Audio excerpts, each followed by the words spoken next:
xalay waxaa dhacay kulan laysku baaba'o oo jilbaha laysaga jabo oo raggii ay isku jabaan. Chelsea iyo Arsenal ma ciyaarayna kulan friendly match ah. Chelsea iyo Arsenal ma ciyaarayna ciyaar oo kubad caadi la ciyaarayo. Labadooda kooxood waxay soo bandhigeen qaab ciyaareed aad u liita taas oo ka salaysan dil iyo dagaal. Kooxda kubadda cagta Arsenal ciyaartaas markay maraysay 14 daqiiqo Arsenal waxay haystay 4 yellow card ee rumaysa. Kooxda kubadda cagta Chelsea waxaa la siiyay 1 red card iyo 1 yellow card 90 minutes. Arsenal waxay qaadatay 6 yellow card 90 minutes. It means Arsenal kulankan waxay sameeyeen qaladaad iska yaryar.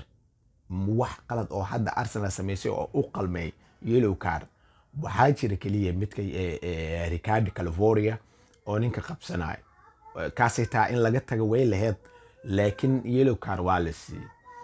laakiin kulamadan kala marka kulankan waxaa la leeyahay refereega Arsenal ayuu la rabay red card in la siiyo. laakiin ninka Musa Kazedo asiga dalbaray red card ka leeyahay dunida oo dhan maanta saasay hadlaysaa. haddii aad u fiirsatid Arsenal baaskay sameeysa ama raacishaday sameeyso ciyaaryahan Chelsea dhulka isku tuuray. Arsenal ciyaaryahanka ninka raacday yellow card lagu siina. Arsenal 6 yellow card ay qaadatay 4 kamid ah ee body ay iyada ku sameysay ama nin ciyaaryahan iyada Chelsea oo dhulku dhacay yellow card lagu siiyay.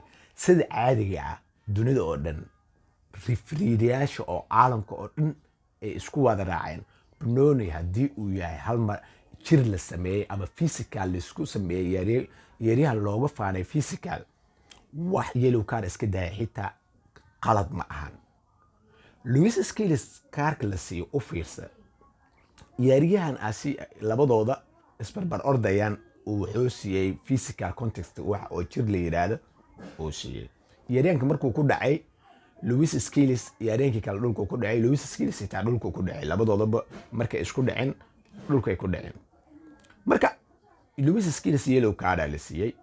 Masquera mid kale siiyay u fiirsa Masquera asiga la qabsanaayo oo dhulka asaas la qabsanaayo ninkii qabsaday uu ka orda dhulku ku dhaca ninkan Masquera yellow card asaas lagu siina. marka waxaa la leeyahay 6 yellow card ee Arsenal la siiyay wax ka jiri ma lahan.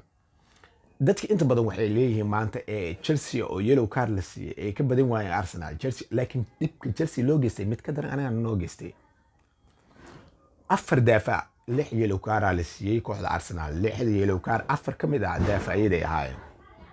4 xidig oo daafac ka ciyaaraysa haddii yellow card la siiyay it means dhaqaaqayna waxana ha raacanin waxana ha sameynin.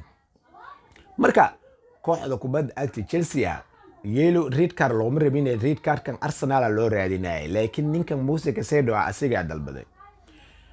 ciyaaryahan oo kubad haysan asigoo yellow card la siiyay ciyaaryahan aan kubad haysan oo inuu ku tagay labada lugood kor u kaciyo hal mar saar. Hasaara Muhammad raali gareen inuu ka bixiyaa rabay asiga wuxuu sameeyay jilin wax la yiraahdo. wuxuu sameeyay wax la yiraahdo jilin waa la dhaawacay waa dilanahay garoonkii dhex seexday marba meel uu qabsanaa mar gacantu qabsanaa mar lugtu qabsanaa marka waa laga shakiyay markaas baaratay la sameeyay. ninka refereega ma u rabin Chelsea red card inuu sii markaa ku dhahay qaladkaas xurtiisu ka dhacay oo iska dabaalay yellow card uu sii.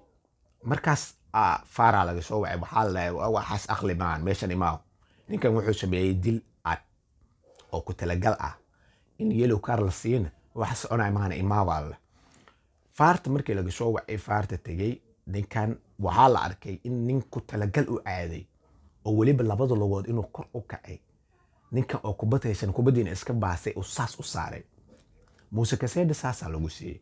haddana 90 minutes Arsenal kubad walba oo iyada nin soo raacata waa laga dhigaa. iyada la dilaa iyada laga dhigaa iyada la dilaa iyada laga dhigaa. Chelsea refereega wuu badbaadi 100% red card ka hadaa fiirinaysid wax ka darana meesha ka dhacay 6 yellow card oo pen ah waxna ka jirin aanana si anaga taas waxaa laga wadaa dhaqaaqina kii oo waxyar sameeyey lixdiina inuu garoonka ka baxay. saas darteeda Arsenal wuxuu sameeyey Arteta bedel uu sameeyey Calavorio bixiyey Luis Skeels u keenay. Luis Skeels markuu keenay ciyaaryahanay waxay jag siiyey oo jir physical jag ku siiyey. Physicalkii yellow card lagu siiyay asigan. Marka refereegan Arsenal weerar ku ahaa ee Chelsea ma ahan. Tan xigta qaladka labaad oo pareejadan Arsenal gashay waxaa iskale ninka la yiraahdo Mikel Arteta. waa fulay dhalay doqonimo daahirta. Arteta waa fulay man aan macallin hogaamiye ah oo geesi ah nolol iyo geeri labadoodaba ogolaanayo. kulanka markuu saan oo kale yahay waxaa la doortaa nolol iyo geeri. daafacyadan wada yellow cardka lagu safeeyey gebigooda waa la bixinaa, kooxdan wada weeraraa laga dhigaa. Chelsea waxay ku qasbanaan lahayd inay daafac ku jirto oo ugu yaraan 3 gool iyo 4 gool laga dhalay. Arteta ma sameeyin. ciyaarta sideedu ku dhimay hal daafac u bixina, hal daafac u keena, hal weerar u bixina, hal weerar u keena, hal qadax u bixina, hal qadax u keena. taas waa sababta kala keentay oo Drogan oo Chelsea halka dhibcood siiyay. sababta labaad Arteta u ahaa. tusaale in Arteta wuxuu sameeyey daafac u bixiyay, daafac u keenay, qadax u bixiyay, qadax u keenay, weerar u bixiyay. tusaale qaladka ugu weyn asiga sameeyayna waxay tahay in ninka la yiraahdo Eze garoonka uu ka saaro.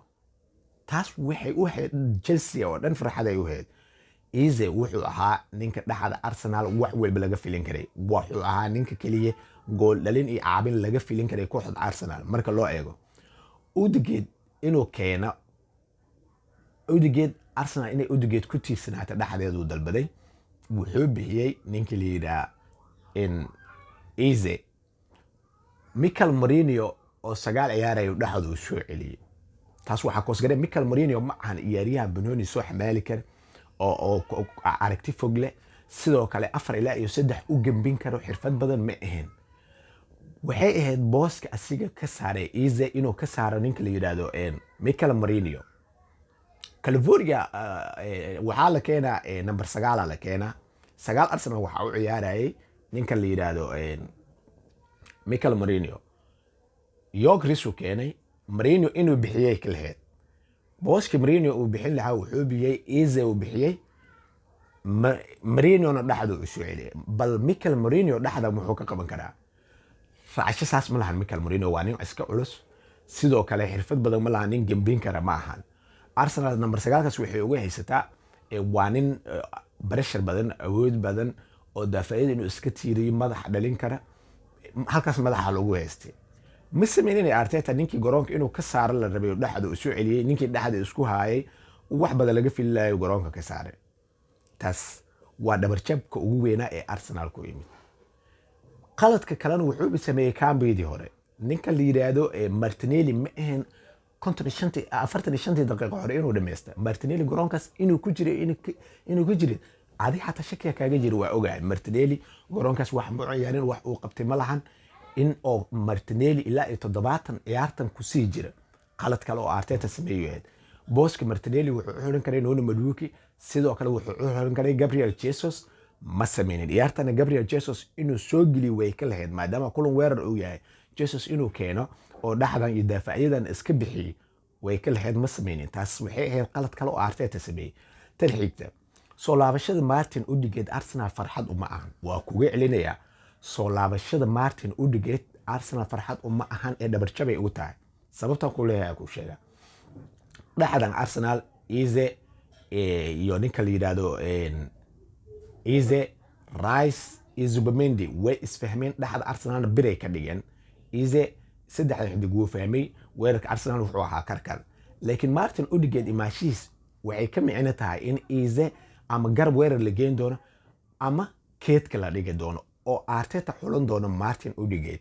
xulashada Martin Odegaard ee qadka dhax Arsenal waxaa gabi ahaanba soo afjari doona weerarkii Arsenal. Martin Odegaard ma ahan xidig weerar, waa xidig maanta oo dhan kubadda gadaal u celiyay oo back ball bes ku salaysan. ma ahan 10 oo 3 iyo 4 inuu soo jeero oo darbad sameyn kara. caawintan hore oo afka hore clear ku ah ma ahan.